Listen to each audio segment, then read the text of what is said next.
اعوذ باللہ من الشیطان الرجیم بسم اللہ الرحمن الرحیم الطلاق مرتان فامساک بمعروف او تسریح باحسان صدق اللہ العظیم۔ پچھلی نشست میں جو مضامین آئے تھے ان میں سے ایک کے بارے میں مجھے احساس ہوا کہ میں نے ایک بات شروع کی تھی لیکن نامکمل رہ گئی۔ آیت الاختلاف کے بارے میں نے عرض کیا تھا کہ وحدت ادیان کے فلسفے کا ایک جز صحیح ہے ایک غلط ہے۔ صحیح جز کی وضاحت تو ہو گئی کہ یہ تمام جتنے بھی دنیا میں مذاہب ہیں اور دین ہیں یہ سب اسی دین حق سے نکلی ہوئی شاخیں ہیں۔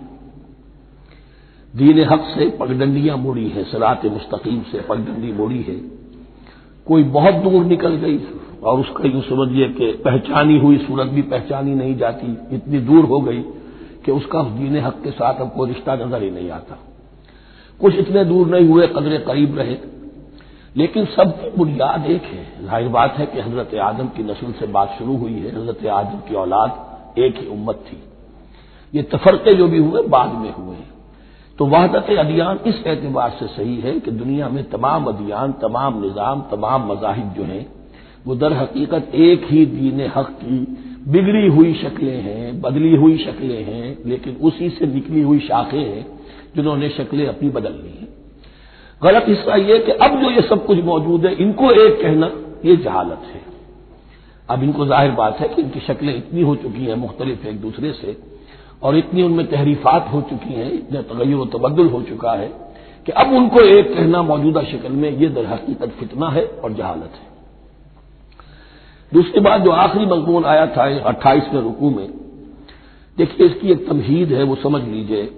انسانی تمدن کا اہم ترین اور بنیادی ترین مسئلہ کیا ہے تمدن کا؟ ایک ہے انسانی زندگی کا مسئلہ۔ انسانی زندگی کا سب سے پہلا مسئلہ وہی ہے کہ جو حیوانی زندگی کا بھی ہے، اپنی مادی ضروریات، پیٹ کھانے کو مانگتا ہے، سب سے پہلے یہی ہے، اس میں کوئی شک نہیں۔ لیکن اس کے بعد جب دو انسان ملتے ہیں اور اس سے تمدن شروع ہوتا ہے، اس کا سب سے بڑا مسئلہ ہے انسان کی شہوت۔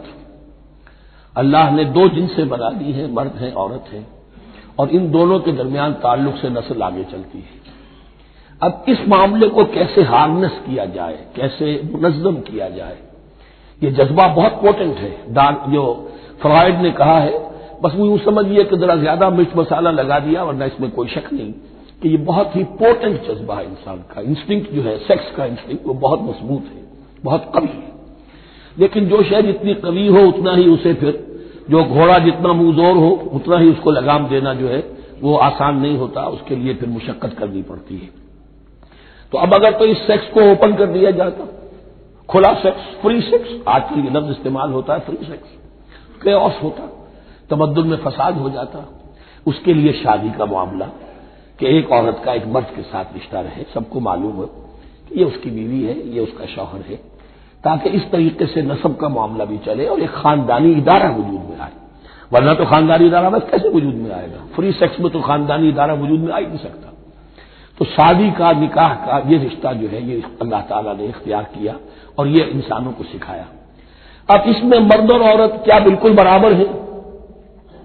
اس سے بڑی حماقت کوئی نہیں، اس لیے کہ کسی بھی ادارے کے دو برابر کے سربراہ نہیں ہو سکتے۔ اتنی موٹی بات ہے کہ اگر آپ کسی ایک محکمے کے دو ڈائریکٹر بنا دیں، بات غلط ہو جائے گی، خراب ہو جائے گی۔ ایک ڈائریکٹر، مینیجنگ ڈائریکٹر، دوسرے 10 ڈائریکٹر بنا دیجیے آپ، لیکن اوپر ایک ہوگا، جنرل مینیجر ایک ہوگا، ڈپٹی مینیجر 10 رکھ دیجیے۔ ہر ادارے میں اگر نظم قائم کرنا ہے تو ایک اوپر ٹاپ پر ہونا چاہیے۔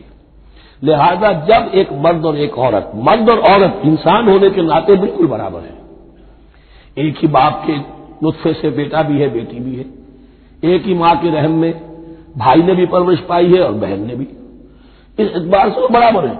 شرف انسانیت میں، نوع انسانی کی حیثیت سے، human dignity and honour, they share both equally, absolutely equally. لیکن جب ایک مرد اور ایک عورت مل کر خاندان کے بنیاد رکھتے ہیں تو اب یہ برابر نہیں رہے۔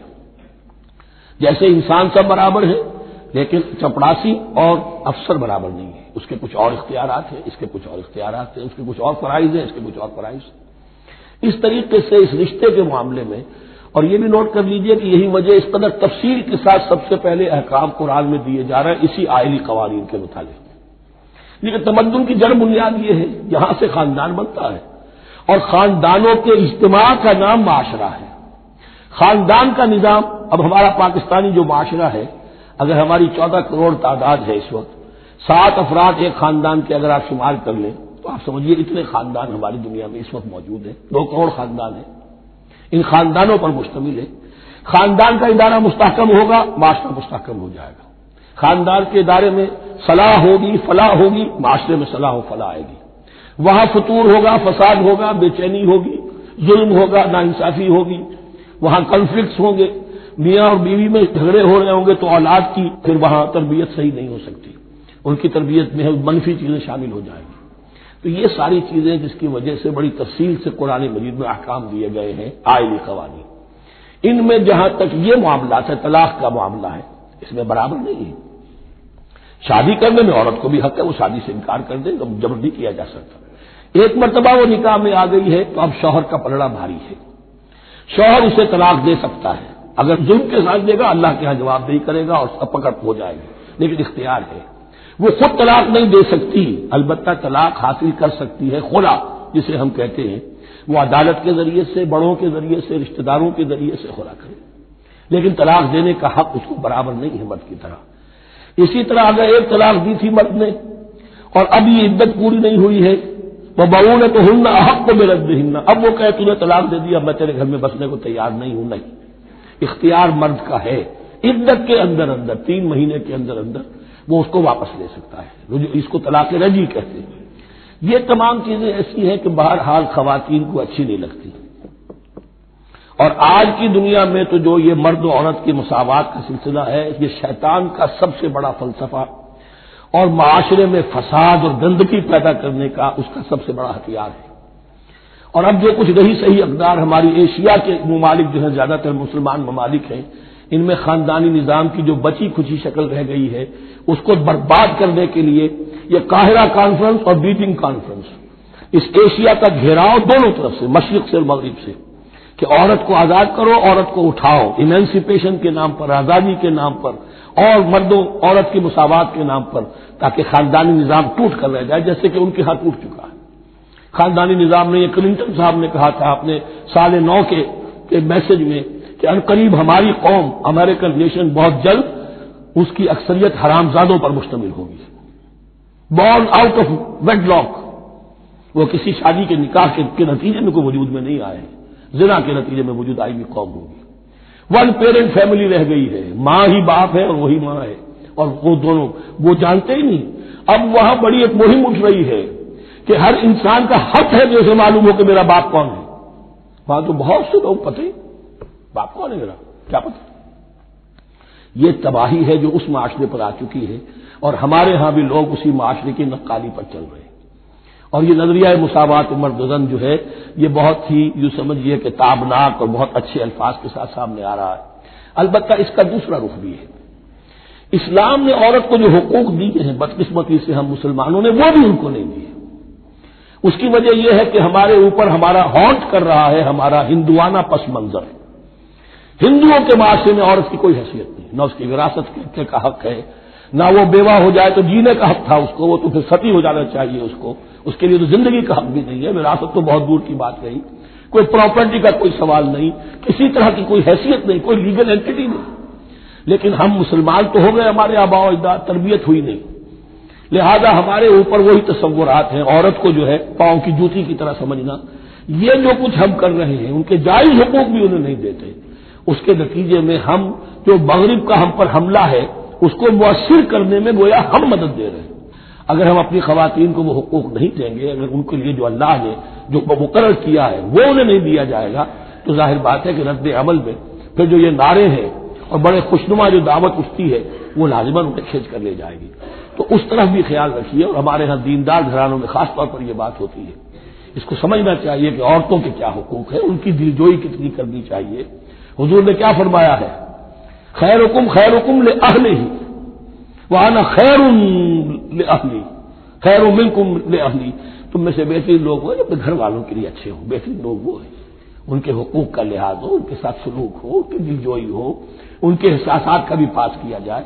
البتہ جہاں شریعت کا دین کا معاملہ آ جائے نتھنگ ڈوئنگ، سیدھی سیدھی بات، یہ تلوار کی طرح آپ ننگے ہو جائیں اس وقت کہ یہ معاملہ دین کا ہے، اس میں تمہاری کوئی رعایت نہیں کر سکتا۔ ہاں میرے معاملات کے اندر جو بھی تم چاہو میں نرمی کروں گا، یہ ہو سکتا ہے۔ بس اس کو ذہن میں رکھیے، یہ کڑوی گولی ہے۔ وَلَهُنَّ مِثْلُ الَّذِي عَلَيْهِنَّ بِالْمَعْرُوفِ وَلِلرِّجَالِ عَلَيْهِنَّ دَرَجَةٌ۔ اب درمیان کے الفاظ کو تو جدید جو ہمارے ہیں دانشور وہ لے لیتے ہیں، اوپر کا نہیں دیکھتے کہ بَعُولَتُهُنَّ أَحَقُّ بِرَدِّهِنَّ، برابری کہاں رہی؟ شادی کرتے ہوئے برابری ہے، عورت کہہ سکتی میں شادی نہیں کرتی، شادی نہیں ہوگی، اس کو برابری ہے، دونوں کی رضامندی سے شادی ہوگی، یہ برابری ہے۔ لیکن جب ایک مرتبہ بیوی بن گئی اب برابر نہیں ہے۔ اب یہ فلسفہ جا کر پوری طرح بیان ہوگا سورہ نساء میں، اور الرجال قوامون علی النساء، یہ بات پھر وہاں آئے گی۔ اس کی تمہید ہے یہ کہ یہ کڑوی گولی ذرا خواتین کی حلق سے اترنی شروع ہو جائے۔ وَبَعُولَتُهُنَّ أَحَقُّ بِرَدِّهِنَّ، اور اسی طریقے سے وَلِلرِّجَالِ عَلَيْهِنَّ دَرَجَةٌ۔ البتہ اللہ نے جو ذمہ داریاں عورت کے حوالے کی ہیں، جس طرح کے اس کے فرائض ہیں ویسے ہی اس کے حقوق بھی ہیں، یہ ہے جو بات کہی جا رہی لہن مثل الذی علیہن بالمعروف۔ اور یہ دنیا کا وہ اصول ہے کہ responsibilities and privileges they go together. کہیں آپ کا اگر ذمہ داری زیادہ تو حقوق اور اختیارات بھی زیادہ ہوں گے، ذمہ داری بہت ڈال دی، حقوق و اختیارات اتنے ہیں نہیں، آپ ذمہ داری ادا نہیں کر سکتے۔ جہاں ذمہ داری کم ہوگی وہاں حقوق و اختیارات بھی کم ہوں گے، یہ دونوں چیزیں پروپورشنیٹ چلتی ہیں۔ اب چلیے آگے، مجھے اندیشہ ہے کہ میں نے خاصا وقت اس میں لگا دیا۔ الطلاق مرتان، طلاق 2 مرتبہ ہے، یعنی ایک شوہر کو 2 مرتبہ طلاق دے کر اور رجوع کر لینے کا حق ہے۔ ایک دفعہ طلاق دی اور عدت کے اندر رجوع کر لیا، ٹھیک ہے، پھر طلاق دی اور عدت کے اندر رجوع کر لیا، ٹھیک ہے، تیسری مرتبہ طلاق دی اب رجوع نہیں کر سکتا۔ الطلاق مرتان 2 مرتبہ ہو سکتا ہے۔ فَإِمْسَاكٌ بِمَعْرُوفٍ أَوْ تَسْرِيحٌ بِإِحْسَانٍ، اب اس کے بعد فیصلہ کرو، یا تو روکو اس کو اپنے گھر میں تو وہ بھی نیکی کے ساتھ، بھلائی کے ساتھ، تنگ کرنے کے لیے نہیں، پریشان کرنے کے لیے نہیں، اور تسریح بِإِحْسَان، یا رخصت کر دینا ہے اچھے بھلے طریقے سے، بھلے مانسوں کی طرح خوبصورتی کے ساتھ، روکو تو بھلائی کے لیے، اور اگر رخصت کرنا ہے تو خوبصورت انداز میں۔ وَلَا يَحِلُّ لَكُمْ أَن تَأْخُذُوا مِمَّا آتَيْتُمُوهُنَّ شَيْئًا، اور تمہارے لیے ہرگز جائز نہیں ہے کہ جو کچھ تم نے انہیں دیا تھا اس میں سے کچھ بھی واپس لو، جو بھی تم نے انہیں مہر دیا تھا اس میں سے کچھ واپس نہیں لے سکتے جب تم طلاق دے رہے ہو۔ ہاں اگر عورت طلاق مانگے تو اسے اپنے مہر میں سے کچھ چھوڑنا پڑے گا، یہ دوسری بات ہے، لیکن جب بر طلاق دے رہا ہے تو پھر وہ نہیں روک اس کو اس میں سے جو بھی کچھ دیا ہو، یہاں تک کہ آیا ہے کہ اگر تم نے ان کو احداہن قنطارا، سونے کے ڈھیر دیے ہوں، ان میں سے بھی کچھ نہیں لے سکتے واپس۔ وَلَا يَحِلُّ لَكُمْ أَن تَأْخُذُوا مِمَّا آتَيْتُمُوهُنَّ شَيْئًا إِلَّا أَن يَخَافَا أَن لَّا يُقِيمَا حُدُودَ اللَّهِ، البتہ اگر وہ دونوں یہ سمجھیں کہ ہم حدود اللہ کو قائم نہیں رکھ سکیں گے۔ مراد کیا ہے کہ فیملی لائف کے ضمن میں جو اللہ نے احکام دیے ہیں، جو آداب ہیں، جو ان کے مقاصد ہیں، وہ ہمارے مابین اتنی موافقت مزاجی نہیں ہے کہ ہم ساتھ چل سکیں۔ ایک عورت اگر یہ محسوس کرتی ہے فَإِنْ خِفْتُمْ أَلَّا يُقِيمَا حُدُودَ اللَّهِ فَلَا جُنَاحَ عَلَيْهِمَا فِيمَا افْتَدَتْ بِهِ، پھر اگر اس کا یہ خیال ہے کہ یہ نہیں رکھ سکیں گے تو پھر کوئی حرج نہیں ہے ان دونوں پر کہ جو کچھ دے دلا کر عورت فدیے میں اپنے آپ کو چھڑا لے، یعنی کہ ٹھیک ہے تم نے مجھے 10 لاکھ مہر دیا تھا، میں 5 لاکھ تمہیں واپس کرتی ہوں، یا تم نے 10 لاکھ کا میرا مہر رکھا تھا، میں کھلا مانگ رہی ہوں، میں صرف 5 لاکھ کا تم سے تقاضا کرتی ہوں، اسے اپنے مہر میں سے کچھ چھوڑنا ہوگا، یہ فدیہ ہے۔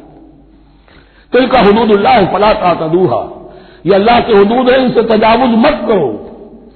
دیکھیے روزے وغیرہ کے ضمن میں فلا تقربوها، اور یہاں فلا تعتدوها، اس لیے کہ یہاں بڑے دھڑلے سے آدمی جو ہے وہ ان حدود کو پامال کر جاتے ہیں، قانون یہی رہ جاتا ہے، روح اس کی ختم ہو جاتی ہے۔ وَمَن يَتَعَدَّ حُدُودَ اللَّهِ فَأُولَٰئِكَ هُمُ الظَّالِمُونَ، اور جو اللہ کے حدود سے تجاوز کرتے ہیں وہی ظالم لوگ ہیں۔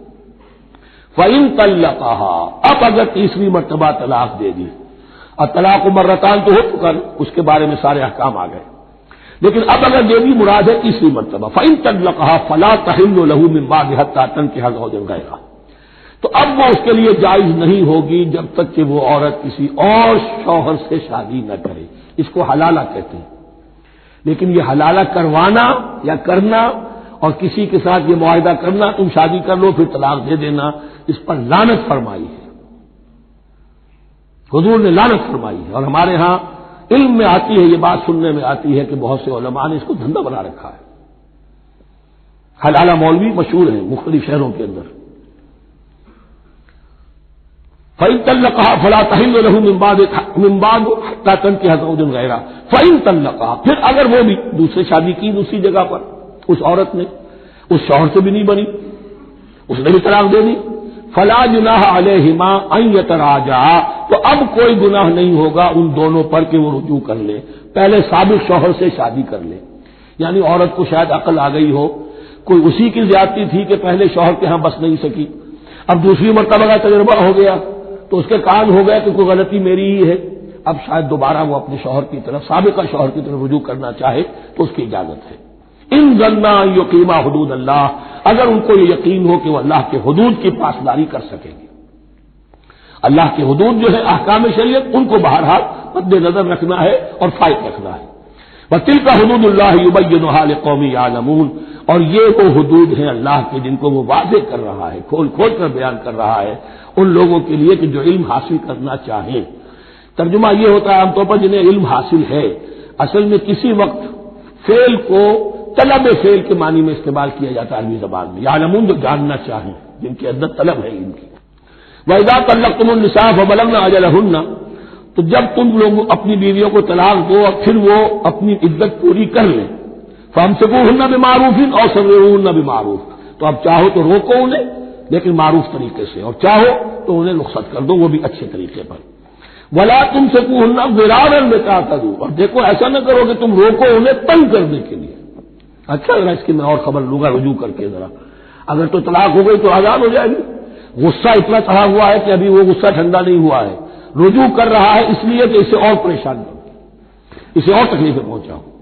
تو اب یہ کیا ہوا، قانون تو اجازت دے رہا ہے لیکن تم نے قانون کا مذاق اڑایا، تم نے اللہ کی دی ہوئی اس اجازت کا ناجائز استعمال کیا۔ ہاں اگر بسانے کا واقعی ارادہ ہو گیا ہے تو ضرور تم رجوع کر لو، رجوع کا حق تمہیں ہے، لیکن اگر یہ نہیں ہے، پریشان کرنا ہے، فَلَا تُمْسِكُوهُنَّ وَلَا تُمْسِكُوهُنَّ ضِرَارًا لِتَعْتَدُوا، زدہ ان پر زیادتی کرنے کے لیے، ستانے کے لیے۔ وَمَن يَفْعَلْ ذَلِكَ فَقَدْ ظَلَمَ نَفْسَهُ، اور جو کوئی بھی یہ کام کرے گا اس نے اپنی جان پر ظلم ڈھایا۔ وَلَا تَتَّخِذُوا آیَاتِ اللَّهِ هُزُوًا، اور دیکھو اللہ کی آیات کو مذاق اور کھیل نہ بنا لو، ٹھٹھا نہ بنا لو۔ یہ اچھی طرح جان لیجیے، لا از لا and there can be law which has no flaw. Flawless law is impossible. اس لیے تقوی، اللہ کا خوف ہر جگہ پر بار بار، ورنہ تم اللہ کی شریعت کا تماشا بنا دو گے، ٹھٹھا بنا دو گے۔ وَلَا تَتَّخِذُوا آیَاتِ اللَّهِ هُزُوًا وَاذْكُرُوا نِعْمَتَ اللَّهِ عَلَيْكُمْ، اور یاد کرو، ذکر کرو، شعور کرو اللہ کے انعامات کا جو تم پر ہوئے ہیں۔ وَمَا أَنزَلَ عَلَيْكُم مِّنَ الْكِتَابِ وَالْحِكْمَةِ، اور جو اس نے نازل فرما دی ہے تم پر اپنی کتاب، اپنی شریعت اور حکمت، یعظکم بہ، اس کے ذریعے سے تمہیں نصیحت کر رہا ہے، سیدھا راستہ بتا رہا ہے۔ واتقوا اللہ، اللہ کا تقوی اختیار کرو۔ واعلموا ان اللہ بکل شیء علیم، اور جان لو کہ اللہ تعالیٰ کو ہر چیز کا حقیقی علم حاصل ہے۔ وَإِذَا طَلَّقْتُمُ النِّسَاءَ فَبَلَغْنَ أَجَلَهُنَّ فَلَا تَعْضُلُوهُنَّ أَن يَنكِحْنَ أَزْوَاجَهُنَّ إِذَا تَرَاضَوْا بَيْنَهُم بِالْمَعْرُوفِ، اور جب تم اپنی عورتوں کو طلاق دے دو پھر وہ اپنی عدت پوری کر لیں تو مت آڑے آؤ اس میں کہ وہ عورتیں پھر نکاح کر لیں اپنے سابق ازواج سے، اذا تراضوا بینہم بالمعروف، جبکہ وہ آپس میں رضامند ہو جائیں بھلے طریقے پر۔ یعنی اگر طلاق مغلظ نہیں ہے، دیکھیے ایک طلاق ہوتی ہے بائن، پہلی طلاق دوسری طلاق، یہ جب تک عدت ختم نہیں ہوئی طلاق رجعی کہلاتی ہے، اس کے دوران شوہر کو رجوع کرنے کا حق ہے۔ عدت پوری ہو گئی، اب یہ بائن ہو گئی، اب شوہر اور بیوی کا جو رشتہ ہے ٹوٹ گیا۔ اب اگر نکاح ہوگا تو دوبارہ ہوگا، اس میں عورت کی مرضی کو دخل ہے۔ عدت کے اندر عورت کی مرضی کو دخل نہیں ہے، لیکن عدت کے بعد اب عورت کو اختیار ہے، اب تو نکاح ثانی ہوگا، سوائے طلاق مغلظ کے۔ تیسری طلاق اگر ہو گئی ہے تو پھر جب تک اس کا نکاح کسی اور سے نہ ہو جائے، وہ بھی طلاق دے دے، تو ان کے درمیان نکاح نہیں ہو سکتا۔ گویا کہ یہ دو طلاقوں کے بعد اگر پھر یہ لوگ جبکہ طلاق بائن ہو چکی ہو، وہی عورت وہی مرد پھر نکاح کرنا چاہیں تو اب تم آڑے مت آؤ۔ ہوتا کیا ہے، عورت کے بھائی ہیں، اب انہیں غصہ چڑھا ہوا، اس بدماش نے یہ کچھ کیا تھا، اس نے تمہیں ایسے ایسے ستایا تھا، اس نے یہ کیا تھا، اب تمہیں ہم شادی نہیں کرنے دیں گے اس کے ساتھ، نہیں، یہ کام تمہارا نہیں ہے۔ اگر وہ اذا تراضوا بینہم، اگر وہ باہم راضی ہو جائیں تو تم اب ان کے آڑے مت آؤ، بالمعروف، ذالک یوعظ بہ من کان منکم یؤمن باللہ والیوم الآخر، یہ وہ چیزیں ہیں جن کی نصیحت کی جا رہی ہے تم میں سے ان کو جو واقعتاً ایمان رکھتے ہو اللہ پر اور یوم آخر پر۔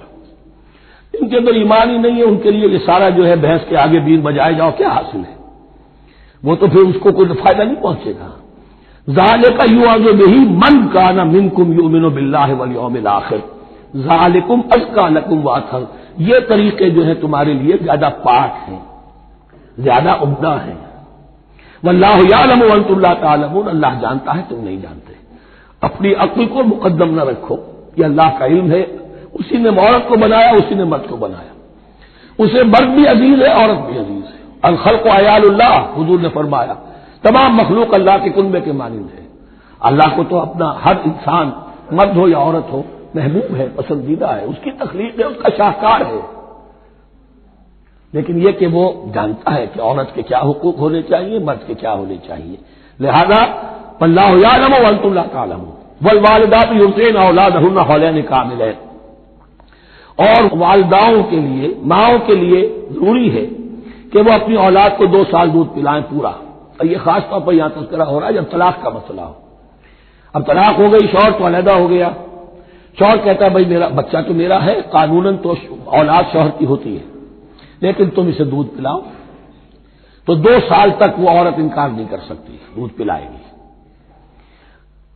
لمن اراد ان یتم الرضاعہ، جو شخص چاہے کہ یہ رضاعت پوری کروائے اپنی سابقہ مطلقہ بیوی سے، وعلی المولود لہ رزقہن وکسوتہن بالمعروف، لیکن اس عرصے کے لیے جس کی وہ اولاد ہے یعنی شوہر جو سابق ہے اس کے ذمے ہے اس کا رزق اور اس کا لباس، جسے ہم نان نفقہ کہتے ہیں۔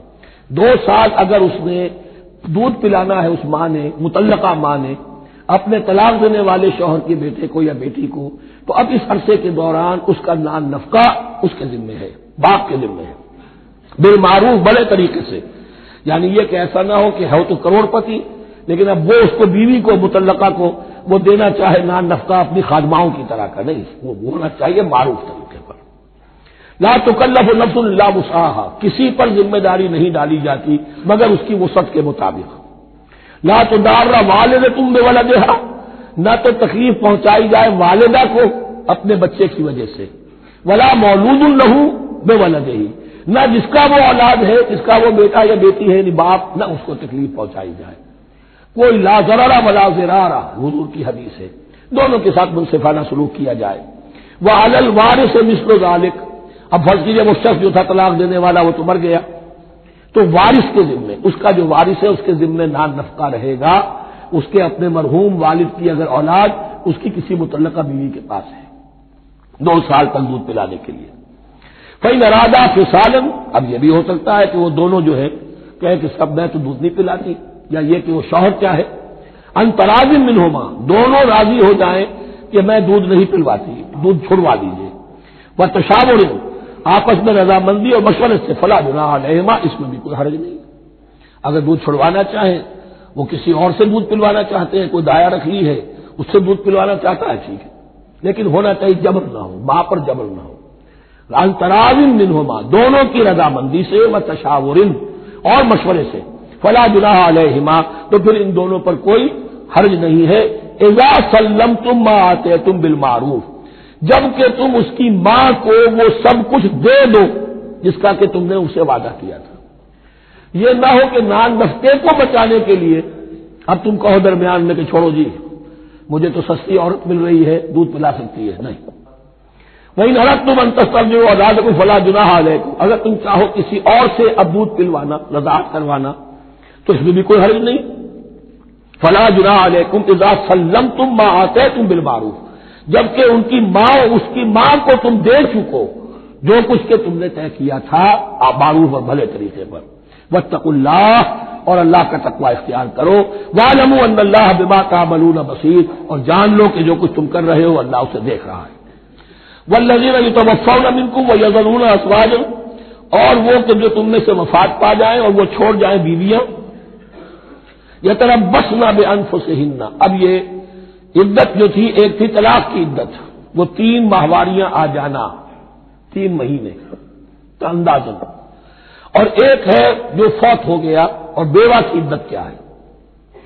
والذین یتوفون، جو تم میں سے وفات دے دیے جائیں، منکم تم میں سے، ویذرون ازواجا، پیچھے بیویاں چھوڑ گئے ہیں، یتربصن بانفسہن 4 اشہر وعشرہ، وہ روکے رکھیں اپنے نفسوں کو 4 مہینے اور 10 دن، 4 مہینے 10 دن تک ایک جو بیوہ عورت ہے وہ کوئی اور نکاح نہیں کر سکتی، 4 مہینے 10 دن۔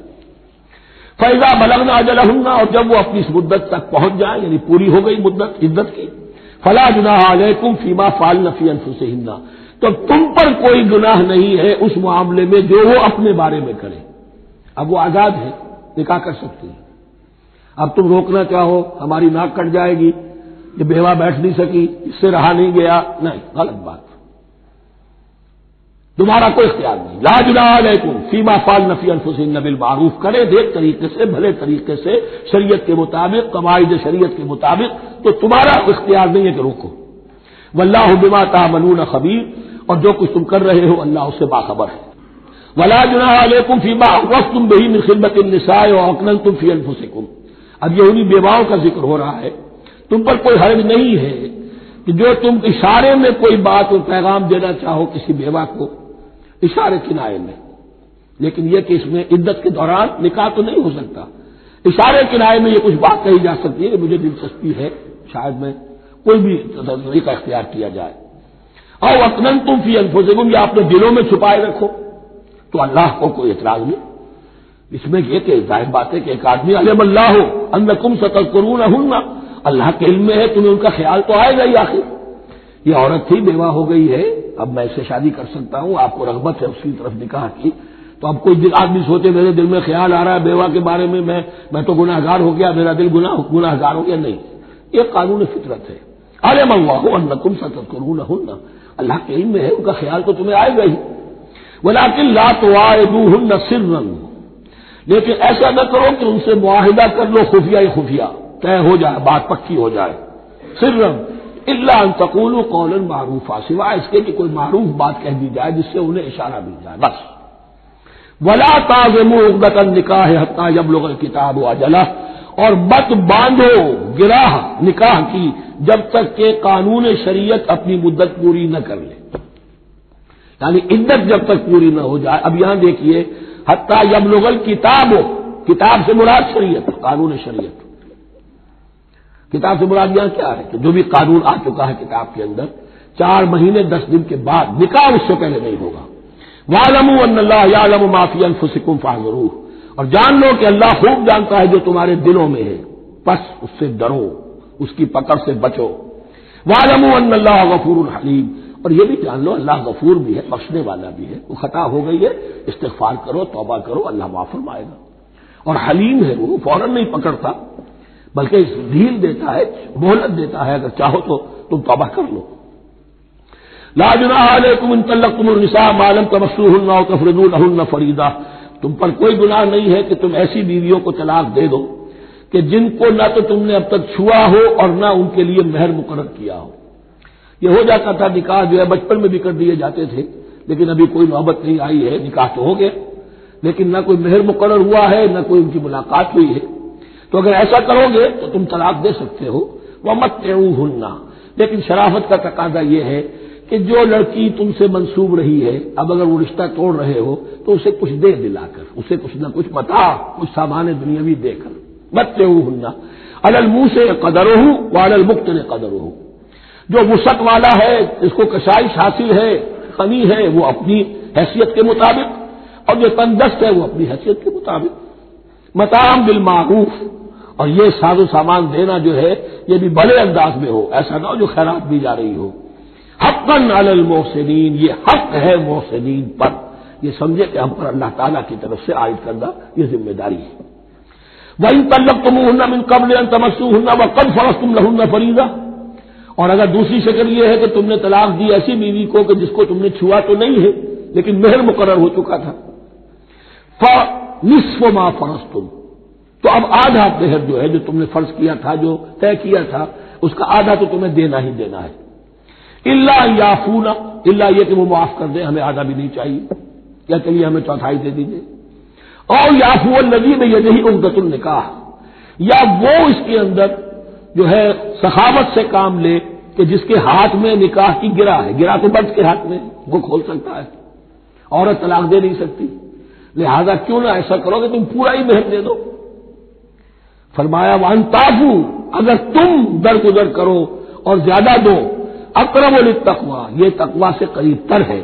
ولا تنسوا الفضل بینکم، اپنے مابین احسان کرنا مت بھولو، اور اپنے مابین جو فضیلت اللہ نے تمہیں دی ہے عورتوں پر اس کو مت بھولو.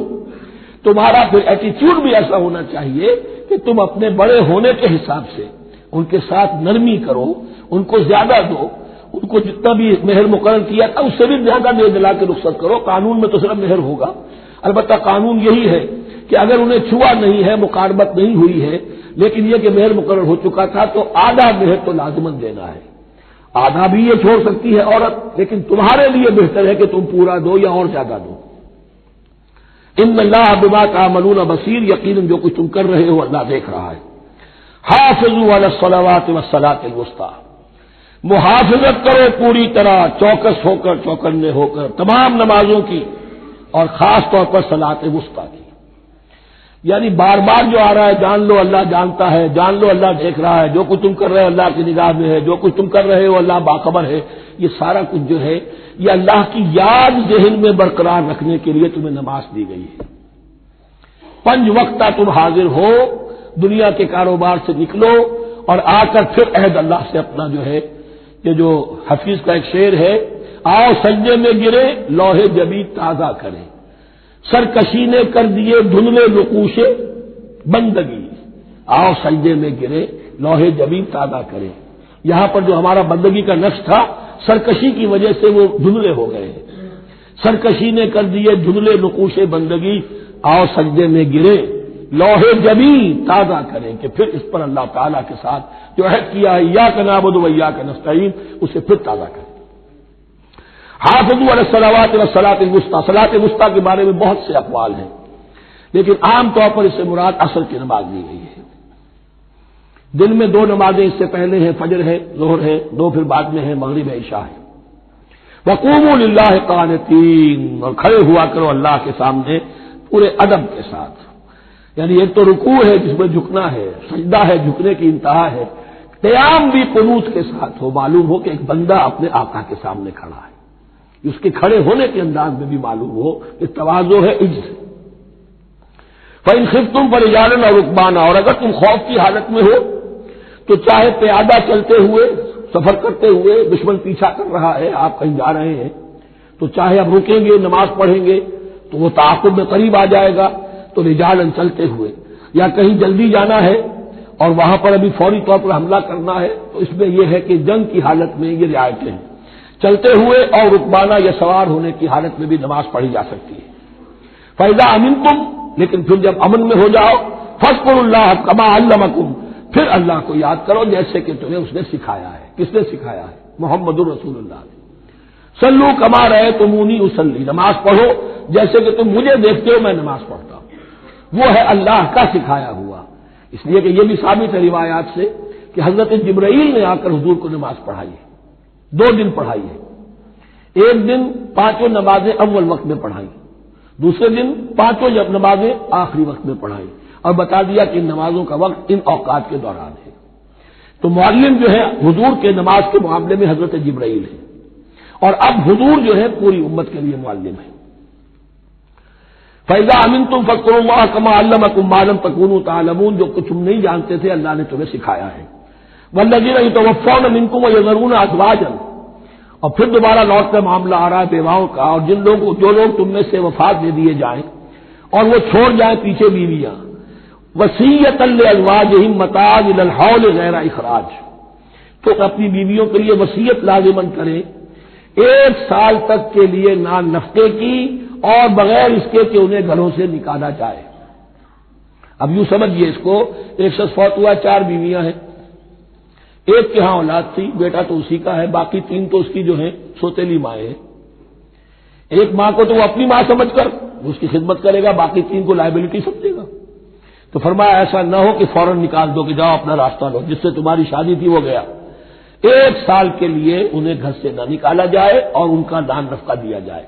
لیکن یہ بھی اصل میں تھا وصیت کا، جب یہ قانون آئے گا وراثت کا تو اس سے پہلے کے لیے ہے۔ جیسے کہ والدین کے لیے کہا گیا تھا وصیت کرو، ایسے بیویوں کے لیے بھی کرو۔ جب ان کا حق آ گیا، اس لیے کہ شوہر مر گیا ہے تو بیوی کا حق ہے اس کی وراثت میں، بیوی مر گئی ہے شوہر کا حق ہے اس کی وراثت میں، تو وہ تو وراثت کے اندر حق معین ہو گیا، تو اب یہ وصیت کی ضرورت نہیں۔ اور اسی طرح 1 سال کا نفقہ نہیں ہے، اب نفقہ جو ہے وہ صرف عدت کے دوران کا ہے، جو ہم اس سے پہلے پڑھ چکے ہیں۔ فَإِنْ خَرَجْنَا فَلَا جُنَاحَ عَلَيْكُمْ فِيمَا فَعَلْنَ فِي أَنفُسِهِنَّ، لیکن اگر وہ خود نکل جائے، ظاہر بات ہے کہ عدت ہوتی 4 مہینے 10 دن، اب تم سال بھر روکو گے تو نہیں ان کو، اگر وہ شادی کر کے کہیں اور جا کے بسنا چاہے تو تم پر کوئی الزام نہیں آئے گا، جو کچھ وہ کرتی ہیں اپنی جانوں کے بارے میں معروف ہو، بھلے طریقے پر، معروف طریقے پر۔ واللہ عزیز الحکیم، اور یقیناً اللہ تعالیٰ زبردست ہے، حکمت والا۔ وللمطلقات متاع بالمعروف، اسی طرح مطلقات کے لیے بھی ساز و سامان زندگی کی ضروریات ہے معروف طریقے پر، حقا علی المتقین، لیکن یہ ہے عدت کے وقت تک کے لیے۔ اسی معاملے میں شاہبانو کیس میں ایک جو فیصلہ دیا تھا یہ کلکتہ ہائی کورٹ نے، اس پر پھر ہندوستان میں ایجیٹیشن ہوا۔ اس نے یہ فیصلہ دیا تھا کہ کوئی مسلمان اپنی بیوی کو طلاق دے دے تو اب وہ بیوی اگر تو دوسری شادی کر لے تب تو بات دوسری ہے، ورنہ جب تک زندہ رہے گی اس طلاق دینے والے پر اس کا نان نفقہ جو ہے رہے گا پوری زندگی تک۔ اس پر مسلمانوں نے کہا، بھارت کے مسلمانوں نے، یہ ہماری شریعت میں دخل اندازی ہے، شریعت نے صرف عدت تک کا حق رکھا ہے مطلقہ کے لیے، تم ساری زندگی کہاں سے لا رہے ہو؟ پھر وہ فساد ہوا، پھر بہت سے لوگوں نے جانیں دی، پھر جو ہے ایجیٹیشن ہوا، لیکن پھر راجیو گاندھی کو گھٹنے ٹیکنے پڑے اور پھر قانون بنا دیا گیا بھارت میں کہ کوئی عدالت ہندوستان کی including supreme court of India مسلمانوں کے آئلی قوانین میں دخل نہیں دے سکتی۔ میں سلام کیا کرتا ہوں مسلمانان بھارت کو، ہمارے ہاں ایک ڈکٹیٹر نے، فوجی ڈکٹیٹر نے آئلی قوانین بنائے جنہیں سنیوں نے، شیعوں نے، اہل حدیث نے، بریلویوں نے، دیوبندیوں نے اور جماعت اسلامی کی ٹاپ کی قیادت سب نے یہ کہا کہ یہ غلط قوانین ہے، اور وہ آج تک چل رہے ہیں۔ ایک اور ملٹری عامل 11 برس تک یہاں پر لمن الملک اليوم، میرے لیے ہے بادشاہی، میں ہوں مقتدر اعلیٰ، مقتدر قادر مطلق، یہ کہتا ہوا چلا گیا اور اس قوانین کو جو کٹو برقرار رکھا ہے۔ اسی پر بھی میں نے شورا سے استعفیٰ دیا تھا ان کے، لیکن مسلمانوں نے وہاں پر یہ بات بھی نہیں ہونے دی کہ جب قرآن شریعت کا حکم جو ہے وہ یہ ہے کہ مطلقہ کو عدت تک کے لیے دان نفقہ ہے تو ساری زندگی کا کوئی معاملہ نہیں۔ کذالک یبین اللہ لکم آیاتہ لعلکم تعقلون، اسی طرح اللہ تعالیٰ تمہارے لیے اپنی آیات کو واضح کر رہا ہے تاکہ تم عقل سے کام لو اور سمجھو۔ اب جو 2 رکوع اگلے آ رہے ہیں یہ بڑے اہم ہیں اس اعتبار سے کہ یہ تاریخ بنی اسرائیل کا غزوہ بدر ہے جس کا تذکرہ ہوگا۔ میں ایک بات آپ کو بنی اسرائیل کی تاریخ کی بتا چکا ہوں کہ جب حضرت موسیٰ کے انتقال کے بعد یوشع ابن نون کی سرکردگی میں انہوں نے جہاد کیا، قتال کیا تو فلسطین فتح ہو گیا، لیکن انہوں نے چھوٹی چھوٹی حکومتیں 12 بنا لی اور آپس میں لڑتے بھی رہے۔ لیکن 300 برس کے بعد پھر صورتحال پیدا ہوئی، وہ واقعہ ہوگا جو اب سامنے آ رہا ہے کہ جب ان کے اوپر دنیا تنگ ہو گئی، آس پاس کے جو کافر اور مشرک لوگ تھے انہوں نے انہیں دبا لیا، بہت سو کو ان کے گھروں سے، ان کے ملکوں سے نکال دیا، تو پھر تنگ آ کر انہوں نے کہا اس وقت کے نبی سے کہ ہمارے لیے کوئی بادشاہ بنا دیجئے، سپہ سالار بنا دیجئے، اب ہم اللہ کی راہ میں جنگ کریں گے۔ تو وہ جو جنگ ہوئی ہے طالوت اور جالوت کی، اس جنگ کے بعد سے خلافت راشدہ شروع ہوئی ہے دور بنی اسرائیل کی۔ گویا کہ خلافت راشدہ دور بنی اسرائیل کی 300 برس بعد آئی ہے ان کے رسول کے انتقال کے، جبکہ خلافت راشدہ اس امت مسلمہ کی متصل ہے رسول اللہ صلی اللہ علیہ وسلم کے زمانے کے ساتھ، اس لیے کہ صحابہ نے جانیں دی، خون دیا، قربانیاں دی، اور اس کے نتیجے میں حضور کی زندگی ہی میں دین غالب ہو گیا، اسلامی ریاست قائم ہو گئی۔ تو ظاہر بات ہے اس کے بعد آپ کے انتقال کے بعد خلافت کا دور شروع ہو گیا، لیکن وہاں یہ سارے سال 300 برس گزرے ہیں، اس کے بعد ان کا دور خلافت آیا ہے، اور اس میں بھی 3 خلافتیں ہیں کہ جو متفق علیہ ہے، ویسے وہاں تو وہ نبوتیں ہیں، طالوت علیہ السلام، داؤد علیہ السلام اور سلیمان علیہ السلام، چوتھی خلافت پر آ کر تقسیم ہو گئی ہے، جیسے حضرت علی کے زمانے میں چوتھی خلافت میں عالم اسلام جو ہے دارالاسلام منقسم ہو گیا کہ مصر اور شام نے حضرت علی کی خلافت کو تسلیم نہیں کیا۔ اسی طرح حضرت سلیمان کے دو بیٹوں میں پھر ان کی مملکت تقسیم ہو گئی، ایک اسرائیل اور ایک یہودیہ، یہ دو ریاستیں وجود میں ہیں، جیوڈی۔ بہرحال یہ جو واقعہ تھا کہ جس کے بعد خلافت راشدہ شروع ہو رہی ہے، اسلام کا غلبہ شروع ہو رہا ہے حضرت موسیٰ کی تاریخ میں، وہ ہے طالوت اور جالوت کی جنگ، اس کے لیے اب یہاں پر تذکرہ ہو رہا ہے، اور یہ بھی ایک آئینہ دکھایا جا رہا ہے صحابہ کرام کو، اب یہی مرحلہ تمہیں درپیش ہے۔ غزوہ بدر آیا چاہتا ہے، آئینہ، coming events cast their shadows before, تمہیں پہلے سے بتایا جا رہا ہے۔ الم تر الی الذین خرجوا من دیارہم، کیا تم نے غور نہیں کیا ان لوگوں کے حال پر کہ جو نکل گئے اپنے گھروں سے، وہم الوف، جبکہ وہ ہزاروں کی تعداد میں تھے، حذر الموت، موت کے ڈر کی وجہ سے، یعنی جب کفار اور مشرکین نے غلبہ کر لیا ان پر اور بہت سے ملکوں سے یہ بھاگے اپنے ملک چھوڑ کر، فقال لهم اللہ موتوا، تو اللہ نے ان سے کہا کہ مر جاؤ، ثم احیاہم، پھر انہیں زندہ کیا۔ یہاں یہ بھی ہو سکتا ہے مراد کہ فی الواقع یہ عمل ہوا ہو، اور یہ بھی مراد ہو سکتا ہے جیسے قوم مر جاتی ہے لیکن پھر اس کا نشأت ثانیہ ہو جاتی ہے، پھر اللہ نے ان کے اندر ایک جذبہ پیدا کر دیا، یعنی یہاں پر مرنا اور احیا جو ہے وہ مانوی ہو، روحانی ہو، اخلاقی ہو، وہ بالفعل جسدی نہ ہو، لیکن اللہ کے اختیار سے باہر نہیں، اس کی قدرت میں ہے، سب کو مار کر بھی دوبارہ جلا سکتا ہے۔ ان اللہ لذو فضل علی الناس ولکن اکثر الناس لا یشکرون، اور یقیناً اللہ تعالیٰ تو اپنے بندوں پر بڑا فضل کرتا ہے، لیکن اکثر لوگ جو ہے شکر نہیں کرتے، ناقدری کرتے ہیں اللہ کے احسانات کی۔ لیکن اب وہ غزوہ بدر جو ہے ان کا سابقہ امت مسلمہ کا، اس کا حال بیان کرنے سے پہلے مسلمانوں سے گفتگو ہو رہی، اس لیے کہ ہے تو ساری ان کے لیے، ان کی ہدایت کے لیے۔ تاریخ بیان کرنا قرآن کا مقصد نہیں ہے، تاریخ کی کتاب نہیں ہے، یہ تو جو پروسیس آف ریولوشن چل رہا تھا، جو جد و جہد تھی، جو تحریک تھی محمد رسول اللہ کی، جس مرحلے میں سے وہ تحریک گزر رہی ہے، اسی مرحلے کی مناسبت سے سابقہ تاریخ سے بھی واقعات لائے جا رہے ہیں، اور اسی کی مناسبت سے وہ جو بھی وقتی احکام ہیں وہ دیے جا رہے ہیں۔ وَقَاتِلُوا فِي سَبِيلِ اللَّهِ وَاعْلَمُوا أَنَّ اللَّهَ سَمِيعٌ عَلِيمٌ، اور جنگ کرو اللہ کے راستے میں اور جان لو اللہ تعالیٰ سب کچھ سننے والا اور جاننے والا ہے۔ مَنْ ذَا الَّذِي يُقْرِضُ اللَّهَ قَرْضًا حَسَنًا فَيُضَاعِفَهُ لَهُ أَضْعَافًا كَثِيرًا، کون ہے وہ شخص کہ جو اللہ کو قرض حسنہ دے؟ یہ انفاق جب کیا جاتا ہے خالص اللہ کے دین کے لیے، تو اللہ کہتا ہے یہ میرے ذمہ قرض ہے، دین میرا ہے، تم میرے دین کو غالب کرنا چاہتے ہو، میری حکومت قائم کرنا چاہتے ہو، تو جو کچھ اس میں خرچ کرو گے وہ مجھ پر قرض ہے، قرض حسنہ ہے۔ من ذا الذی یقرض اللہ قرضا حسنا فیضاعفہ لہ، تو اللہ اس کو اس کے لیے بڑھاتا رہے، دگنا کرتا رہے، اضعافا کثیرا، دگنا چوگنا، بہت گنا۔ واللہ یقبض ویبسط، اور اللہ کے اختیار میں کسی چیز کو چھوٹا کر دینا، سکیڑ دینا اور کھول دینا اور کشائش کر دینا۔ وَإِلَيْهِ تُرْجَعُونَ، اور اسی کی طرف تمہیں لوٹا دیا جائے گا۔ یہاں دیکھیے یہ دونوں چیزیں، جہاد بالنفس اس کی آخری شکل قتال، اور جہاد بالمال اس کے لیے پہلے لفظ آ رہا تھا انفاق، اب قرض حسنہ، اللہ کو قرض حسنہ۔ أَلَمْ تَرَ إِلَى الْمَلَإِ مِن بَنِي إِسْرَائِيلَ مِن بَعْدِ مُوسَىٰ، کیا تم نے غور نہیں کیا موسیٰ کے بعد بنی اسرائیل کے سرداروں پر، ملا من بعد موسیٰ، اذ قالوا لنبی لہم، جبکہ انہوں نے اپنے نبی سے کہا، یہ تو میں آپ کو حدیث سنا چکا ہوں، کوئی وقت ایسا نہیں گزرا حضرت موسیٰ کے بعد کہ نبی کوئی نہ کوئی موجود نہ رہا ہو، حضرت عیسیٰ تک۔ اس زمانے کے جو نبی تھے ان سے انہوں نے کہا لہم ابعث لنا ملکا نقاتل فی سبیل اللہ، ہمارے لیے کوئی بادشاہ مقرر کر دیجئے تاکہ ہم اللہ کی راہ میں قتال کریں، جنگ کریں۔ یہاں بادشاہ سے مراد ہے جو سپہ سالار ہو، نبی ہے تو ظاہر بات ہے کہ نبی کا رتبہ تو بلند رہے گا، لیکن نبی کے تابع ہو کر کوئی شخص کہ جو جنگ کی سپہ سالاری کر سکے اس کو نامزد کر دیجیے۔ قال هل عصیتم ان كتب علیکم القتال الا تقاتلوا، جو نبی تھے یہ سموئیل نبی تھے، سموئیل یہ آپ اولڈ ٹیسٹمنٹ میں پڑھیں گے، سموئیل نبی، انہوں نے کہا کہ اس کا بھی اندیشہ ہے کہ جب جنگ فرض کر دی جائے اللہ تقاتلوا، پھر تم جنگ نہ کرو، یعنی ابھی تو بڑے تمہارے دعوے ہیں، بہادری دکھا رہے ہو، بڑا جوش و خروش ہے، کہیں ایسا تو نہیں ہوگا کہ ادھر سے میں اللہ تعالیٰ سے اجازت بھی لوں جنگ کی اور تمہارے لیے کوئی سپہ سالار یا بادشاہ بھی بنا دوں اور پھر تم جنگ سے نکل جاؤ۔ قالوا وما لنا الا نقاتل فی سبیل اللہ، ان کا کیا کیسے ممکن ہے کہ ہم اللہ کی راہ میں قتال نہ کریں؟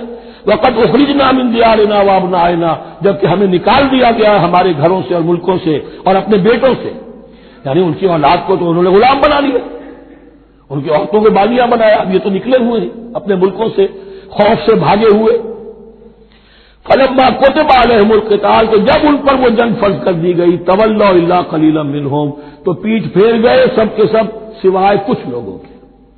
یہ گویا کہ تنبیہ کی جا رہی ہے مسلمانوں، تم بھی بہت کہتے رہے ہو کہ حضور ہمیں جنگ کی اجازت ملنی چاہیے، ہم کب تک یہ ظلم سہیں گے، لیکن ایسا نہ ہو دیکھو اب جب جنگ کا حکم آئے، اب پڑھ چکے ہم وہ آیت كتب عليكم القتال وهو كره لكم، اب اچھی نہیں لگ رہی جنگ، جان تو پیاری ہے، تو اب دکھا دیا گیا وہاں بھی یہ ہوا۔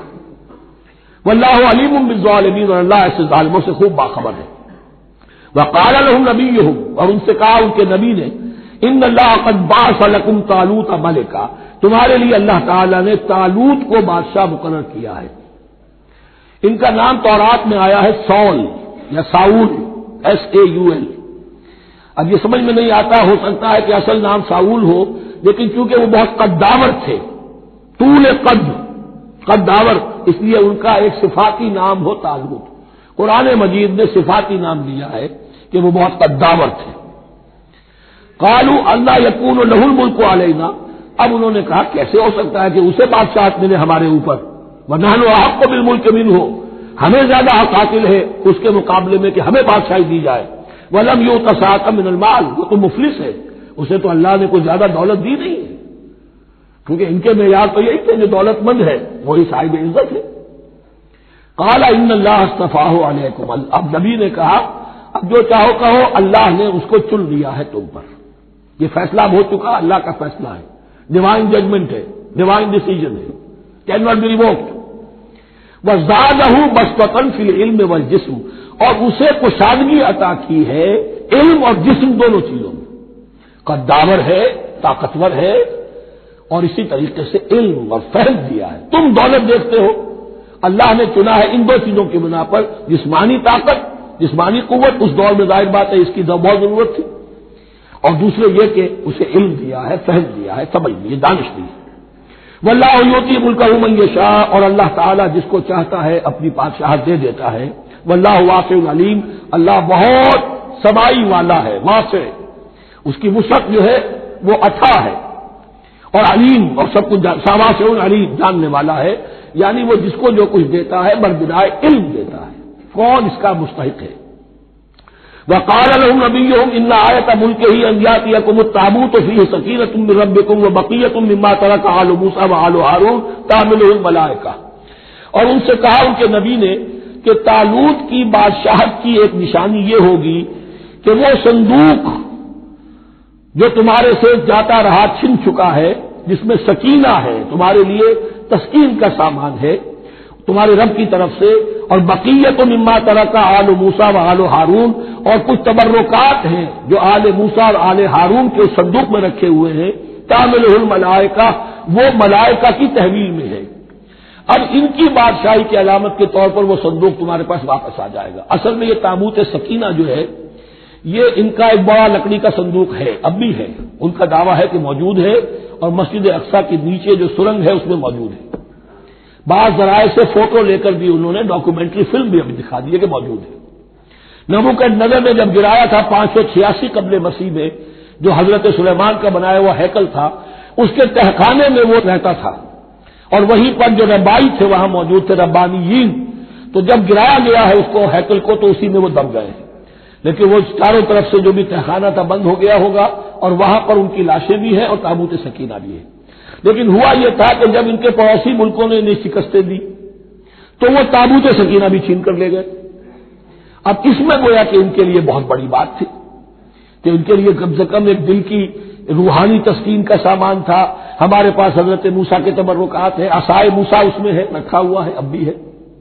اسی طریقے سے اس میں وہ جو جن تختیوں پر تورات لکھی ہوئی دی گئی تھی حضرت موسیٰ کو، وہ موجود ہے، ان کے کہنے کے مطابق اب بھی ہے۔ تو اس طریقے سے ان کے لیے تسکین ہوتی تھی، جیسے کہ مسلمان کو خانہ کعبہ کو دیکھ کر تسکین ہوتی ہے، تو فرمایا اس میں تمہارے لیے سکینت بھی ہے اور تمہارے آل موسیٰ اور آل ہارون کے تبرکات بھی ہیں. تحملہ الملائکہ، اس وقت وہ ملائکہ کی تحویل میں ہوا یہ کہ جہاں وہ تابوت لے گئے ان کے دشمن، وہاں پلیگ آ گئی. انہوں نے سمجھا کوئی نحوست ہے اس کے اندر جس کی وجہ سے پلیگ آ گئی ہے. انہوں نے ایک چھکڑے کے اوپر اس کو رکھا اور بیلوں کو ہانک دیا، جاؤ جل جانا ہے. تو حضرت سموئیل نے ان سے کہا کہ طالوت کا اللہ کی طرف سے نامزد کیے جانا ایک علامت اس کی یہ ہوگی کہ وہ تمہارے تسکین کا سامان جو تم سے چھن گیا تھا ان کے عہد عمارت میں یا ان کے عہد ملوکیت میں تمہیں واپس مل جائے گا، اور وہ فرشتوں کی تحویل میں ہے. تو ایک روز وہ چھکڑا جو ہے وہ لیے ہوئے وہ تابوت ان کے ہاں پہنچ گیا. ان فی ذلک لآیۃ لکم ان کنتم مؤمنین، یقیناً اس میں تمہارے لیے نشانی ہے اگر تم ماننے والے ہو. فلما فصل طالوت بالجنود، اب جب حضرت طالوت اپنے لشکروں کو لے کر چلے، ان میں سے جو لوگ تو انکار کر گئے رہ گئے، جو لوگ چلے ساتھ ان کو لے کر چلے. قال ان اللہ مبتلیکم بنہر، انہوں نے فرمایا اپنے لشکر والوں سے اللہ تعالیٰ تمہاری ایک آزمائش کرے گا ایک نہر سے، دریا سے. یہی جو ہے جارڈن ریور جارڈن، اس کو کراس کر کے پھر حملہ کرنا تھا. فلما فصل طالوت بالجنود، تو جب طالوت اپنے لشکروں کو لے کر چلے، قال ان اللہ مبتلیکم بنہر، تو انہوں نے کہا کہ اللہ تعالیٰ تمہاری آزمائش کرے گا ایک دریا سے، یعنی دریا اردن. فمن شرب منہ فلیس منی، جو اس میں سے پیٹ بھر کر پانی پیے گا وہ مجھ میں سے نہیں ہے. ومن لم یطعمہ فانہ منی، جو اس میں سے پانی نہیں پیے گا وہ میرا ساتھی ہے. الا من اغترف غرفۃ بیدہ، سوائے اس کے کہ کوئی صرف اپنے چلو سے کچھ وہ ایک گھونٹ لے لے. یہ اصل میں ہر کمانڈر کے لیے ضروری ہوتا ہے کہ کسی بھی بڑی جنگ سے پہلے اپنے ساتھیوں کا مورال دیکھے، ڈسپلن کی حالت دیکھے. تو جیسے حضور نے بھی غزوہ بدر سے قبل مشاورت کی تھی کہ مسلمانوں ایک لشکر آ رہا ہے جنوب سے کیل کانٹے سے لیس، اور ایک قافلہ آ رہا ہے شمال سے، اور اللہ نے ان دو میں سے ایک کا وعدہ کیا تمہیں ضرور ملے گا، بتاؤ کدھر چلے. اندازہ ہو گیا کچھ لوگ جو کمزوری دکھا رہے تھے انہوں نے کہا چلے جی پہلے قافلہ لوٹ لے، اور جو لوگ تھے باہمت انہوں نے کہا جو حضور آپ کی ارادہ جو آپ کا بادشاہ ہو. تو یہاں بھی انہوں نے اس سے ٹیسٹ کیا ہے کہ آیا وہ میرے حکم کی پابندی کرتے ہیں یا نہیں کرتے. فشربوا منہ، تو ان سب نے بہتوں نے پیا اس میں سے خوب جی بھر کر، الا قلیلا منہم، سوائے ان میں سے بہت کم تعداد میں. فلما جاوزہ هو والذین آمنوا معہ، تو جب گزرے اس دریا کے پار اترے وہ اور وہ لوگ جو ان کے ساتھ ساتھیہ اہل ایمان رہ گئے تھے. یعنی پہلی اسکریننگ پہلے ہو چکی تھی جو قتال ہی کے منکر ہو گئے تھے، اور اس کے بعد دوسری ہو گئی ہے کہ جو اس چھلنی میں سے نہیں نکل سکے، وہ پانی پی کر بے سدھ ہو گئے. یہ ایسا ہی ہے جیسے غزوہ احد میں حضور صلی اللہ علیہ وسلم کے ساتھ 1000 آدمی مدینے سے نکلے تھے اور پھر عین وقت پر 300 آدمی ساتھ چھوڑ کر چلے گئے. تو جب انہوں نے دریا پار کر لیا انہوں نے اور ان کے ساتھی اہل ایمان نے، قالوا لا طاقت لنا اليوم بجالوت وجنودہ، تو انہوں نے کہا کہ ہمارے اندر تو واقعتاً طاقت نہیں ہے کہ ہم جالوت کا اور اس کے لشکروں کا مقابلہ کر سکیں. یہ گولیت جس کو کہتے ہیں جالوت، یہ بڑا قوی ہیکل انسان تھا، اور اس کا جو زرہ بختر تھا وہ اتنا پورا جسم ڈھکا ہوا کہ سوائے آنکھ کے سوراخ کے اور کچھ نہیں تھا اس میں، جو نظر ہی نہیں آتا تھا. تو اس نے مبارزت کی اور کوئی بھی مقابلے پر نہیں آ رہا تھا. قال الذين يظنون انهم ملاقو الله كم من فئة قليلة غلبت فئة كثيرة باذن الله، تو کہا ان لوگوں نے جو یقین رکھتے تھے کہ اللہ سے ملاقات کرنی ہے. کئی مرتبہ ایسا ہوا ہے، کتنی مرتبہ ایسا ہوا ہے کہ چھوٹی جماعت غالب آ گئی ہے بڑی جماعت پر اللہ کے حکم سے. یعنی آگے بڑھو، ہمت کرو، اپنی جو ہے کم ہمتی کا ثبوت نہ دو، اللہ تعالیٰ کی نصرت سے اللہ کی مدد سے تمہیں فتح حاصل ہو جائے گی. واللہ مع الصابرین، اللہ تو صابروں کے ساتھ ہے. فلما برزوا لجالوت وجنودہ، تو جب وہ سامنے آئے جالوت اور اس کے لشکروں کے، برزا ظاہر ہو جانا، سامنے آمنے سامنے آ جانا.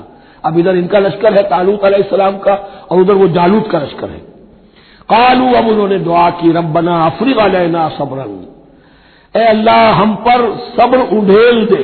یہ افرغ کا لفظ ہوتا ہے کسی برتن سے پانی اس طرح گرا دینا کسی کے اوپر کہ وہ برتن خالی ہو جائے، گھڑوں پانی ڈال دینا یا کچھ اور برتن میں سے. افرغ علینا صبرا، ہم پر صبر اڈھیل دے، صبر کی بارش فرما دے.